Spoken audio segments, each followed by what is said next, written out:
ఇక్కడ మన I24 news survey ప్రకారం బోనకల గ్రామంలో మానవతి జ్యోతి విజయ పతాకం ఎగరవేస్తున్నారనేటువంటి సర్వేలో తెలిసింది. ఈ సందర్భంగా మరి ఇక్కడ ఉన్నటువంటి బోనకల ప్రజలు కూడా దీన్ని అవగాహన చేసుకోవాలి. కానీ ఇవాళ మాత్రం ఎందుకంటే వాళ్ళు చేసినటువంటి స్వచ్ఛందంగా కొన్ని ప్రజా సేవలు చేసినటువంటి గెలిపించడానికి దోహదపడుతున్నాయి ప్రజానేతం చాలామంది చెప్పారు. అందుకని మానవతి జ్యోతి కానీ గెలుస్తుందనేటువంటి సర్వే మాత్రం నేను చెప్పగలుగుతున్నాను. ఇక్కడ ప్రజానికాని అభిప్రాయం తీసుకొని నేను తెలియపరుస్తున్నాను.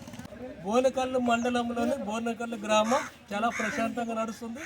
I will very happy happy happy happy. Thank you thank you thank you. Hyderabad నుంచి వచ్చారు ఓటు వేయడానికి, ఓటు వినియోగించుకోవడానికి వెళ్తున్నారు ఇప్పుడు. కానీ ఇతర అభ్యర్థులు ఎవరు గెలిచినా కానీ ఆయన సంతోషానికి హద్దులు లేవంటున్నారు. ఎందుకంటే ఒక తల్లి బిడ్డల్లాగా ఉండాలి కాబట్టి ఒక తల్లి బిడ్డల్లాగా జస్ట్ ఏంటంటే పోటీ ఉంటుంది, దాన్ని టేక్ ఇట్ ఈజీగా తీసుకోవాలని చెప్పేసి. సార్ మీ పేరు? సార్ నాగబాబు గారు. నాగబాబు గారు చెప్తున్నారు ఆయన ఆశయాలు నెరవేరాలని. మనం కూడా ఎవరు గెలిచినా కానీ సార్ మన అందరం ఒక ఊరి అభ్యర్థులు, ఒక ఊరి మనుషులు కనుక ఎవరు గెలిచినా అందరం హ్యాపీగా ఉండాలి.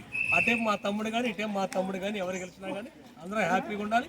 గెలిచిన వాళ్ళకి ఐ విషెస్. ధన్యవాదాలు.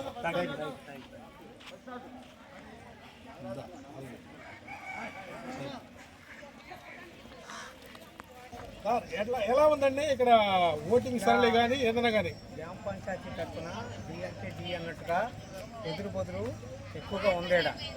అంటే ఇక్కడ ఇంతకుముందు ఇక్కడ చేసాము, గెలిపించాము. ఇప్పుడు ఆ వ్యక్తి ఇంకో డబల్ నిలబడ్డారు. ఇక్కడ నిలబడితే ఈ వ్యక్తిని గెలిపించాలనేది గ్రామ పంచాయతీ తరఫున అందరూ ప్రజలందరూ ఆయనకి ఓటు వేసేటట్టుగా అంతా మొగ్గు చూపుతున్నారు. ఎక్కువగా ఉంగరం గుర్తుపై ఇక్కడ జరిగేది ఇప్పుడు అది ఇక్కడ ఏంటంటే సార్ ప్రెస్ మీటా